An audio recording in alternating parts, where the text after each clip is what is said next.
This morning is another proud moment for Harrisburg Academy and our entire school community. We're very pleased once again to host the annual Alumni Achievement Awards program here in our McCormick Auditorium. First, a few welcomes and introductions. On the stage with me this morning is Josh Getz, who is the president of this year's graduating class, the class of 2015. I'd also like to introduce and give special thanks to two other students. For the past 3 months, these students have helped Mr. LaRue, who you know is in charge of our alumni program, to get in touch with more than 80 graduates of Harrisburg Academy. We owe these students our thanks, and so at this time, I'd like Hannah Roberts and Amelia Nazar to please accept our round of applause.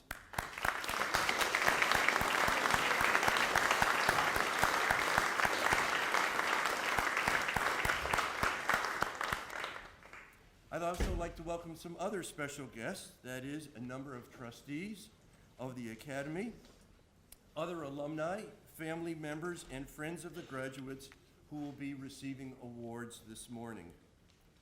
Finally, and most importantly, I'd like to welcome our honored guests. I am grateful that they have taken time from their busy schedules in Connecticut, New York City, New Mexico, Texas, Philadelphia, and Oregon to return to Harrisburg Academy. Our Alumni Achievement Award program has become a special moment during our school year, and we are so proud that you have returned home. One final word before we begin our program. For a number of years, we presented our Academy Awards in the evening or during weekend days when school was not in session. Every award program was special. But as wonderful as each program was, we realized that there was something that was really missing, and that something was you, the current students of Harrisburg Academy. We wanted you to hear what our graduates had to say.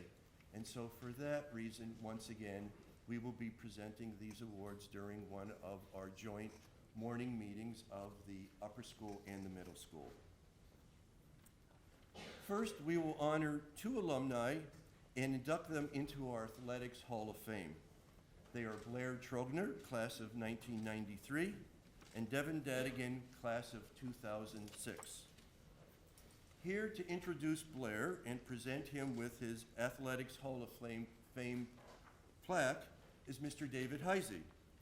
David is a graduate of Harrisburg Academy, class of 1979, and 7 years ago, David was inducted into our Athletics Hall of Fame. Today, some of you know David as the head coach of our co-op varsity lacrosse team with Trinity High School. David, please come forward.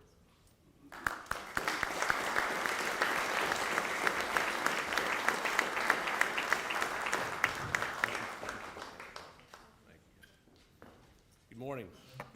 When Mike LaRue told me that this was going to be 8 o'clock on Friday, I thought 8 o'clock Friday night. So it's a little early, and as I was joking with Joe Gillette last night, I was going to wing this and just basically not even write anything down. And unfortunately, my wife left with my presentation this morning in her car, so I really am going to wing it. This is a great honor. I mean, this is having been in this group, being selected, I mean, you win awards in your profession. You work hard. If you win an award as an athlete or a business person, it's on your hard work. When you're inducted into a group like this, it's people really appreciating and showing their love for you and the family and so forth, and it's a great honor. So I know what Blair's going through right now. It was a great day. I remember it. I tell people I'm in a Hall of Fame. I don't tell them which Hall of Fame, but when I'm in Texas or something, I am in the Hall of Fame. But as much as a recognition of a great athlete and a great person, this is sort of a history lesson too. Our lacrosse team at one point was the only lacrosse team in central Pennsylvania. Now there are 60-some lacrosse teams in central PA. And it's kind of coincidental that my first year at Harrisburg Academy was in 1967 as a very small child. And that was the first year lacrosse was offered as a sport. And then I ended up, I'm the last lacrosse coach at Harrisburg Academy. So I was here for the birth and the demise of our lacrosse program. I'm not so sure it's a good thing for me, but I came back to Harrisburg in 1990. I was gone, I graduated in 1979, moved to Washington, D.C., went to college. I swore I would never come back to Harrisburg.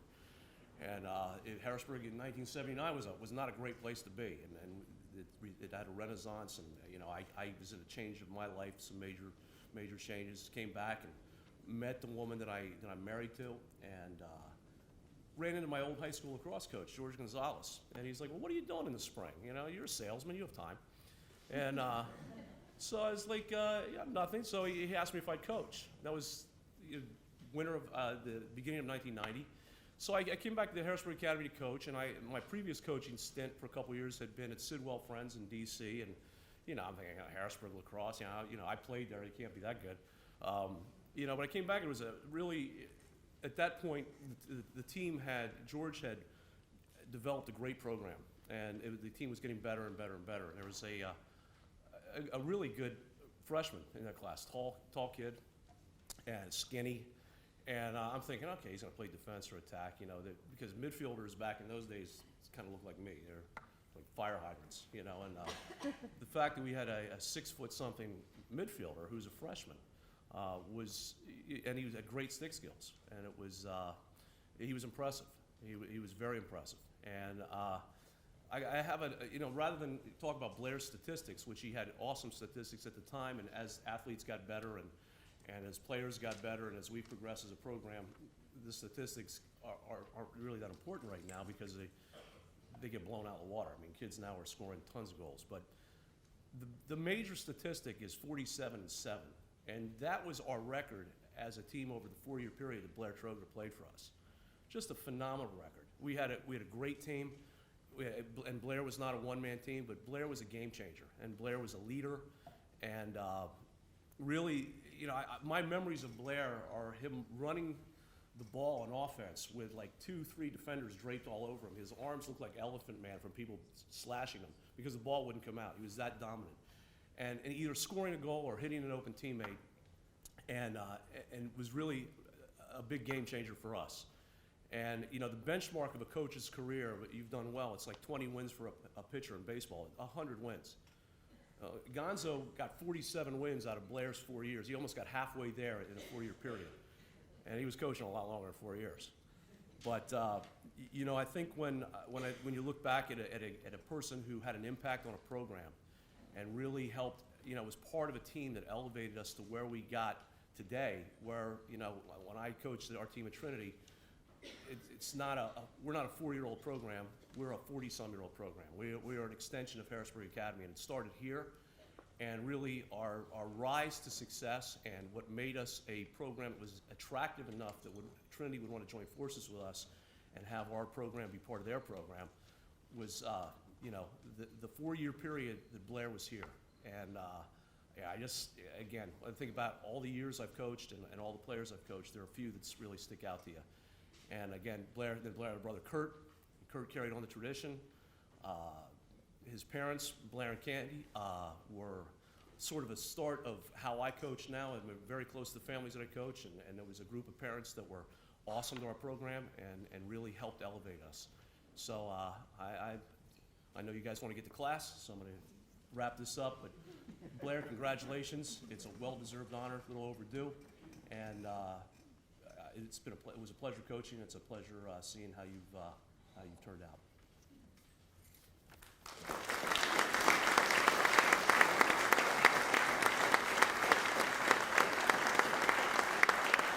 Blair?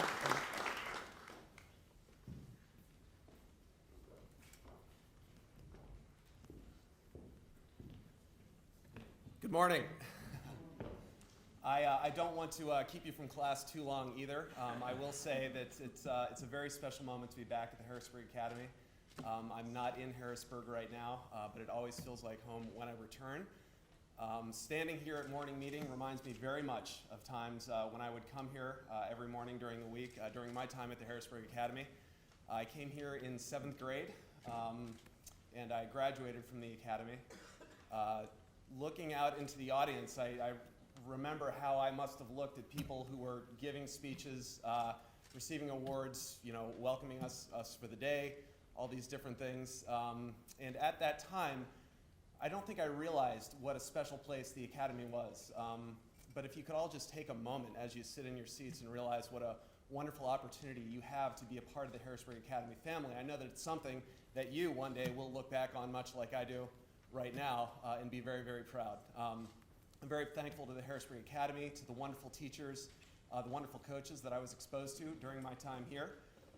Very flattering to hear the remarks about my lacrosse career. Believe me, this honor was very, very unexpected.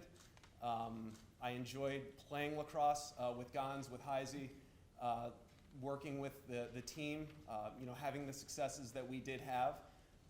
There were points, there were goals, there were assists, all those different things, but really the times that we shared being successful and really, really being proud that we were at the Academy is what I take forward. So again, thank you very much for the honor, and thank you to my parents, thank you to my brother. That was one of the most special things I think about playing lacrosse at the Academy was being able to play with my brother.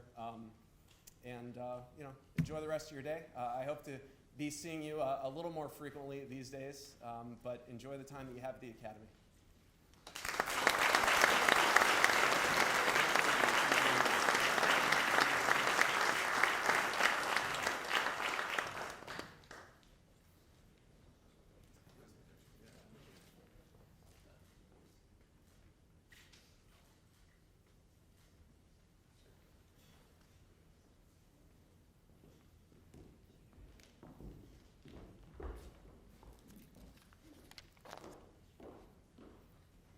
For the last 22 years, Mr. Stephen Pankowski has dedicated his time and energy to develop our fine varsity boys basketball program. Not only has Coach P helped many boys in our upper school become excellent basketball players, he has helped them become successful people of strong character. Mr. Pankowski will introduce Devin Dadigan and present him with his Athletics Hall of Fame plaque. Coach P, please come forward.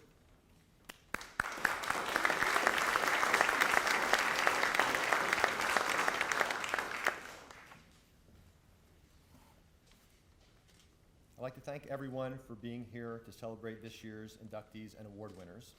It's an honor for me to introduce Devin Dadigan, class of 2006, to you. Let me begin by saying that it is quite a challenge to summarize and convey exactly how Devin reached his high school accomplishments and what he meant to the Harrisburg Academy sports programs. So I'd like to share a quotation with you from the English educator and philosopher L.P. Jacks, whose life observations are a bit more eloquent and insightful than mine. The quote is taken from Jacks' 1932 publication, Education Through Recreation, and it reminded me of the way in which Devin lived his life at the Harrisburg Academy.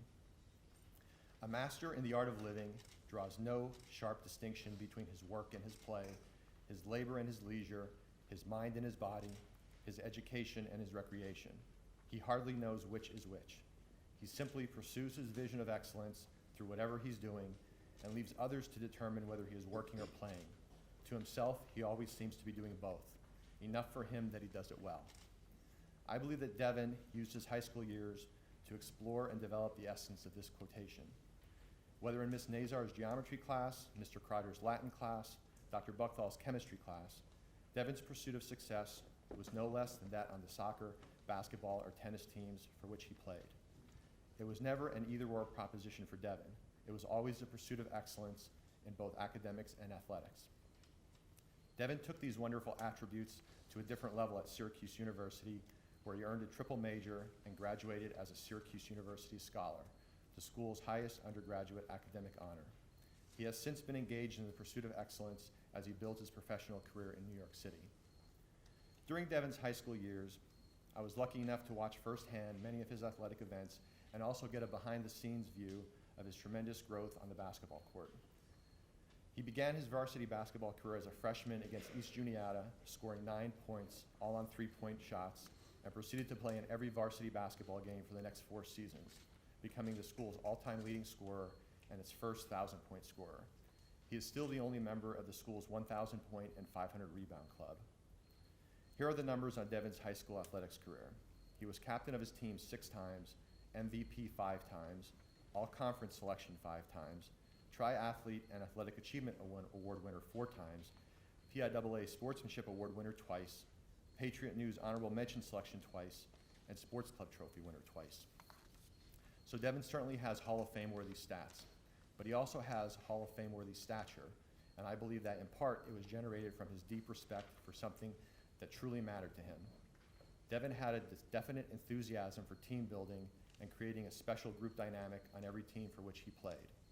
He had the ability to rally his teammates to become more than a collection of individuals that merely liked to play a sport. He led them to higher levels of team commitment and a much richer sports experience than just winning a game. Devin's ability to bring people together extended beyond his teammates to the greater academy community.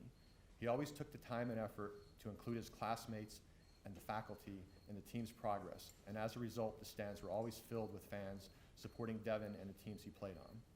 Speaking of fans, I would be remiss without recognizing another important factor in Devin's successes: the limitless support and encouragement of his 2 biggest fans, his parents Ray and Andrea.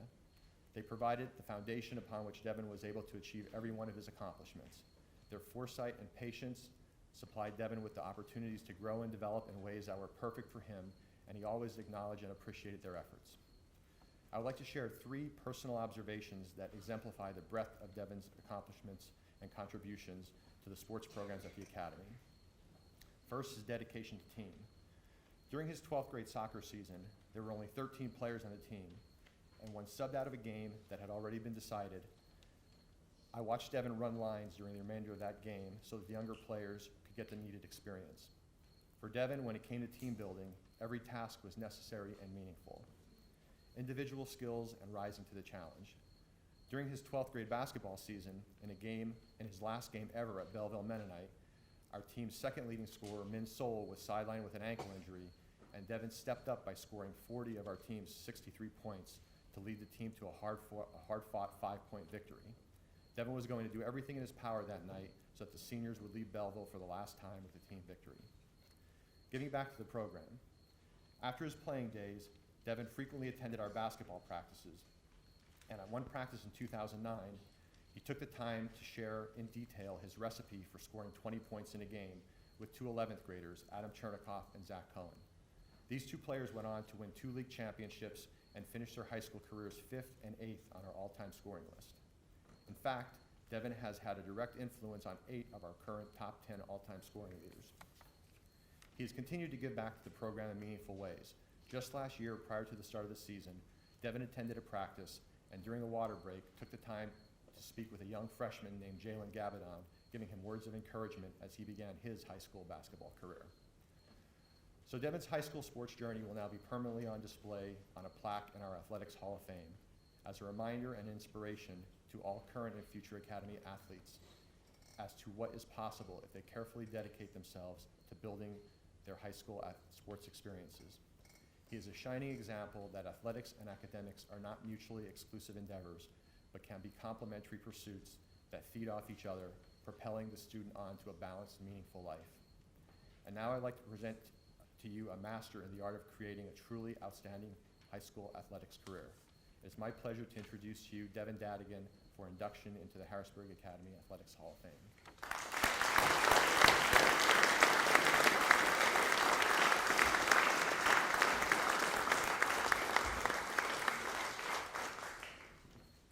Oh, jeez. I don't know if I should cry now or later after hearing that. But welcome. Thank you for coming today. I can't believe it's been 8 years since I was the one sitting in your seat in the student section, you know, the fan club out there. But the place still looks, feels, maybe even smells a little bit like it used to 8 years ago. I want to take you back to the year 2000, when I was determining whether or not to attend the academy. Fortunately, I think it was Bobby Somerville, she introduced me to Coach P, who was teaching middle school math at the time. He was a lot bulkier, slimmed out a little bit. His hips weren't so banged up, and he had fewer gray hairs than he does now. Most likely due to Min Sol, Steven Peterson, Max Bernstein, and Moritz Hohmann. Moritz Hohmann, our German exchange student, definitely they didn't come from me. Anyway, Coach P gave off a different vibe than any other coach I'd met before. And trust me, I had a lot of coaches. You can ask my parents. It was evident to me that he cared about developing the student and the athlete and wanted to prepare them for life outside of school and well beyond sport.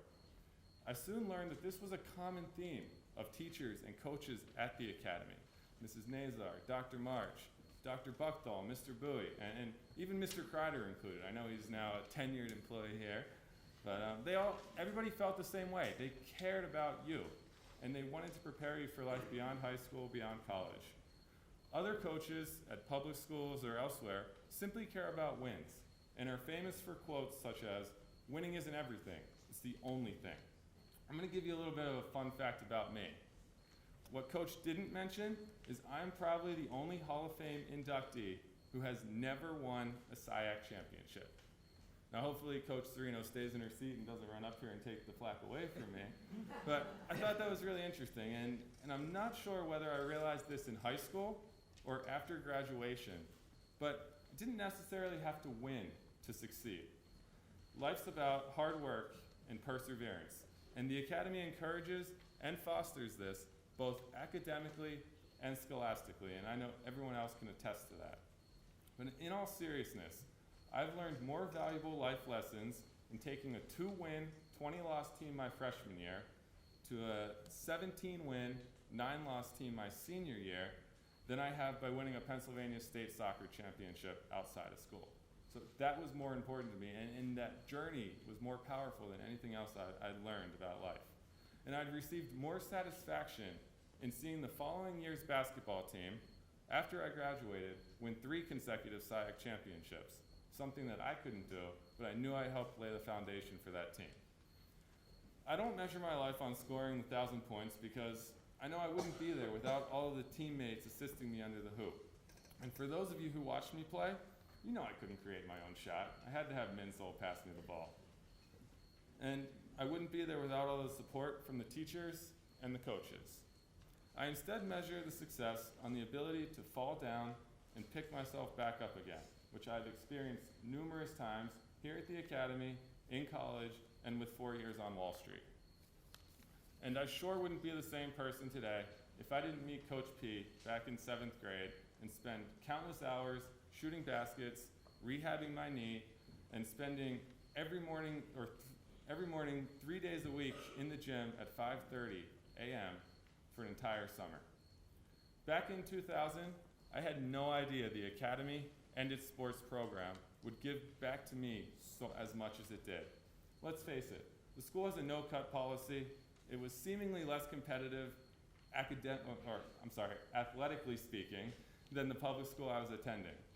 And I'm just so glad that I met Coach, and I'm thankful that my parents helped me make one of the best decisions of my life to attend the school.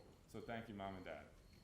I also want to thank Coach Serino, Dr. Newman, Mike LaRue, and all of my teachers and teammates over the years. I'm honored and humbled to be inducted into the Academy's Hall of Fame, of which I sat on the student committee in its inaugural year 10 years ago. Don't worry, I know you're thinking it, but I didn't rig this thing. I thought about it. For the students, appreciate the community that you're in. I give a lot to relive these years, and realize today, that being a part of the Academy and learning from these teachers and these coaches will set you up for success well beyond high school and well beyond college. Thank you.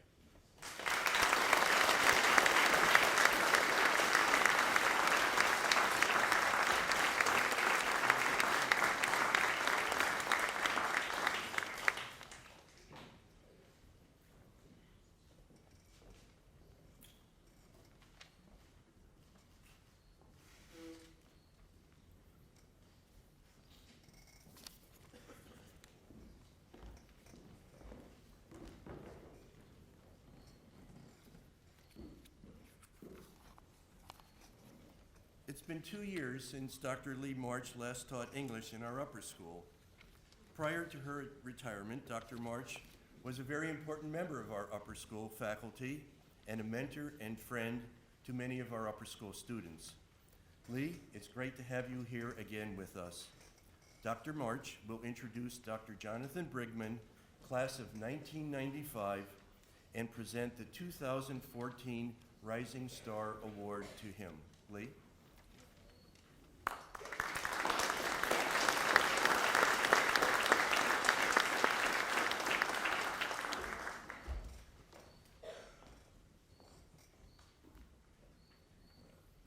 This quotation is for the students sitting before us. Walt Whitman, whom you have studied or will study before you graduate from the academy, said that the wise teacher aspires to having his, or in this case her, students surpass the individual teacher. And that is certainly true for the two young men I'm going to introduce today, Dr. Jonathan Brigman and Dr. Peter Apt. Dr. Brigman graduated from the Academy in 1995, went on to earn a BA in psychology, cum laude, from Loyola University in Maryland, continued his education, George Washington University, earning a PhD in cognitive neuroscience. He held a postdoctoral fellowship at the Laboratory of Genomic Behavioral Neuroscience and the National Institute on Alcohol Abuse and Alcoholism at the National Institutes of Health in Bethesda, Maryland. Currently an assistant professor in the Department of Neurosciences at the University of New Mexico School of Medicine, John won 2 awards from the National Institutes of Science Fellows Award for